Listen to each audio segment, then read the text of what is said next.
We've all been watching a lot of TV during our time in quarantine, but with countless hours of content across multiple platforms, it's almost certain that you missed something good. The Business Journal staff lets you in on some of the things they're watching to get through the stay-at-home order in this week's After Hours Report.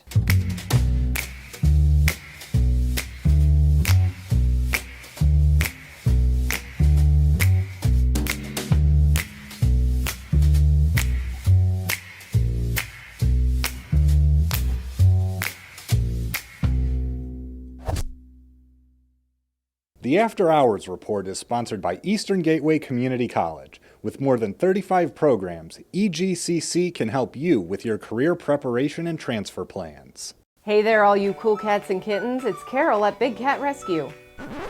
Wait. Sorry, I've been watching Tiger King on Netflix, and I think it's starting to have an effect on my mind. You cool cats and kittens, Carol at Big Cat Rescue. And if you watched Mike Moliterno's TGIF report last Friday, then I'm sure this image has been stuck in your head all week. If it wasn't, I'm sure it is now. Let's start over. Hey everyone, I'm Maggie Young, and welcome to the After Hours Report Quarantine Edition. There are a lot of very productive ways to spend your time locked indoors, but one thing I know I've been doing is binge watching hours and hours of TV and movies. Some people like to watch amazing shows and movies with immaculate writing and beautiful visual effects. But some of my favorite things to watch are competition and game shows. Seriously, I binge watch Jeopardy when I'm not in quarantine. This is Jeopardy! Let's rap, kids. Started from the bottom, now we're here. Started from the bottom, now the whole team here. I was just getting into this rap thing.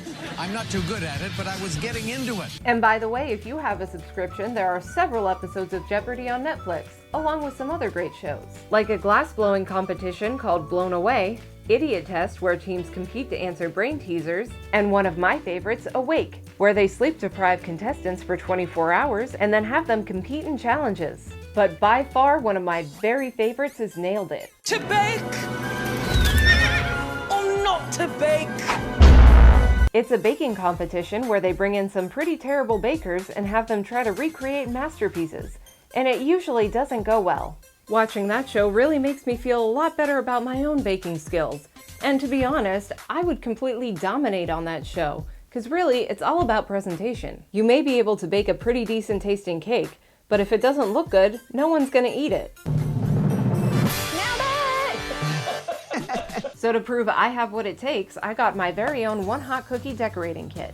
I ordered this kit on their website, onehotcookie.com, for just under $25, and they shipped it right to my front door. It comes with 6 cookies and a variety of toppings to make your favorite signature cookies or create your own. All this, and I didn't have to leave my house at all. So while I'm proving my decorating skills, I know a lot of people don't have the same taste in TV and movies as I do.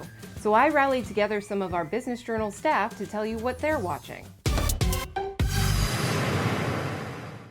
Hey guys, this is Jeremy, and I'm fully enjoying the 3rd season of Westworld on HBO now. But if dark comedy mixed with a little bit of political conflict is more your thing, then you definitely need to check out Dairy Girls on Netflix. First off, Community is probably my favorite TV show of all time. It just got added back to Netflix last week, so that's really been all my account's been used for. I finally switched off of The Office. For the stay-at-home quarantine, yes, I've been doing a lot of Netflix, but I have to rely on my old friend YouTube, and specifically Rick Beato's Everything Music, top 20 rock intros, top 20 drum intros, top 20 bass intros, top 20 acoustic guitar intros.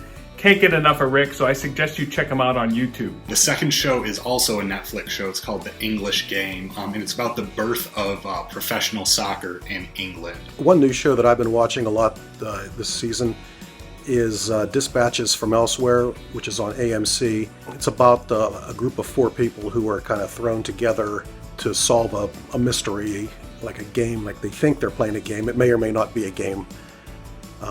But it's been pretty engrossing and kind of a touch of magic to it. The last show I've been watching has been Yella's Marble Runs. It's a YouTube channel run by the Guinness World Record holder for largest marble drop. And he's spent the last couple months doing what he calls Marbula 1. They send a bunch of marbles down a track. let them race out, and sort of throughout the season he builds a different course every week. Hey everybody, Steve here from the video department. Now, with a lot of us being stuck at home, HBO is actually making a lot of its content free to watch without a subscription. The network has made around 500 hours of programming available to stream for free, including every episode of HBO originals like Veep, The Sopranos, Ballers, Silicon Valley, and True Blood. Now, in order to watch these, you're going to have to install the HBO Now or HBO Go app on your smart device, or you can go to HBO's website. The free options don't require a sign-in or an account to watch. Now, a lot of people have been telling me that I've got to watch The Wire. You've got to watch The Wire. It's the best television show that's ever been made. So in my free time, I plan on watching that. There's 5 seasons, so I've got my work cut out for me. So those are the shows that have been getting me through this working from home period that me and a lot of other people have found ourselves in. Now, when I asked for these suggestions, most people followed the guidelines for a 30-second clip. Some people went a little over the time limit, and one person went completely overboard. So here's Mike Moliterno telling you why you should watch all of the Monty Python movies on Netflix. If you're like me, then right now something that you really enjoy watching is a comedy to take your mind off everything. Luckily, Netflix has some of the best comedies in the world, and I'm specifically talking about the Monty Python movies. If you have never seen a Monty Python movie, there is a 90% chance you are missing out on one of the funniest movies you have ever seen in your life. There is a 10% chance you're gonna hate it. Now, for my money, there is absolutely nothing better than Monty Python and the Holy Grail. As far as I'm concerned, it is the best comedy of all time. Why do I say that? Because this movie has everything. Animation, music, a psychotic rabbit, a sneaky gorilla, and long-winded arguments about how much a swallow can carry. Who do you know so much about swallows? Now, I'm not going to go through every single part in the movie and spoil it for you, but I am going to talk about a few specific things, and this, if you haven't seen it, this will give you an idea of just what kind of movie you're in for, because you should be prepared. It starts with the misty English countryside. It's foggy, it's hard to see anything, and off in the distance, you hear a horse approaching. Suddenly, from over the hill comes our hero, King Arthur, with his trusty servant Patsy. King Arthur, however, does not have a horse, neither does Patsy. King Arthur is simply pretending to ride a horse while Patsy jogs along behind him, clacking coconuts to make the horse sounds. So King Arthur approaches the castle, and the guy who's on watch duty starts talking to him, and of course the first thing he notices is that he's not on a horse, he's just banging coconuts together, and he wants to know why. But he wants to know why for all the wrong reasons. Where'd you get the coconuts? We found them. Found them? In Mercer, the coconut's tropical. And this is something that happens a lot in this movie. There's something completely ridiculous that nobody ever addresses, and then somebody finally will address it, but for the wrong reason. What ensues is one of the stupidest conversations ever put to film, and it is absolutely hilarious. Are you suggesting coconuts migrate? Not at all. Then, of course, there is the scene with the Black Knight where King Arthur fights the Black Knight who is guarding a ditch for some reason and just will not move. I move for no man. And King Arthur has to dispatch him, and it gets pretty bloody. Now stand aside, worthy adversary. 'Tis but a scratch. My favorite section of the movie, the tale of Sir Lancelot. The tale of Sir Lancelot really kicks into high gear when Sir Lancelot thinks he's going to rescue a princess. It's not actually a princess, that's a whole different thing. But he thinks he's going to rescue a princess, and so he's going to storm the castle by himself, on foot, with nothing but a sword. And the guys who are guarding the castle see him off in the distance, full speed, running all out towards the castle. And then they show the shot again. And then they show the shot again. And then they show the shot again. Lancelot covers the ground, murders the 2 guards, gets into the castle, and proceeds to kill everybody who crosses his path. Man, woman, young, old, bridesmaid, father of the bride, doesn't matter. He stabs him straight through the face with his sword. As I'm describing this, I'm realizing that it doesn't sound funny at all, but trust me, it is. And surprisingly, you'll learn a lot while you're watching the movie, because a lot of the back and forth these people have, these crazy, insane conversations that they have, are extremely packed full of knowledge. There's one scene in particular where King Arthur notices some peasants whose occupation is apparently to form piles of mud, and he starts talking to them, and they start telling him why they don't believe he's their king. Well, I am king. Oh, king, eh? Very nice. And how'd you get that, eh? By exploiting the workers.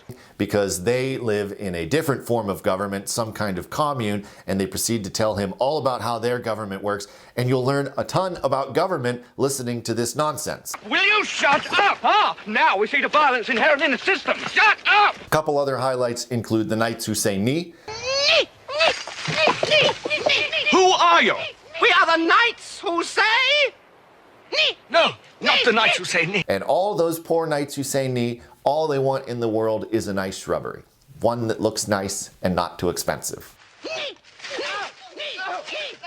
Please, no more. And I promise you, that is just the tip of the iceberg of craziness that is this movie. It is absolutely brilliant. So, if you haven't seen it, or if it's just been a really, really long time and you don't remember it very well, I highly recommend that you watch Monty Python and the Holy Grail. A big thanks to our Business Journal staff for offering up some of their suggestions. And now it's time to reveal the best cookie decorating you've ever seen. Amazing, I know. Not everyone can be as blessed with impeccable cookie decorating skills as I. They should just mail me the Nailed It trophy right now. But seriously, I had a lot of fun with One Hot Cookies decorating kit, and it would be an excellent activity to do with the kids. Right now, they're also offering an Easter-themed decorating kit, so that's something you can do this weekend when you're taking a break from your television set. If you have some suggestions for some TV shows or movies that we didn't mention here, you can leave them in the comments below. As always, be sure to visit businessjournaldaily.com and afterhoursyoungstown.com for all the latest news. Thanks for watching this week's After Hours Report Quarantine Edition, and I will see you all next week. The After Hours Report is sponsored by Eastern Gateway Community College. With more than 35 programs, EGCC can help you with your career preparation and transfer plans.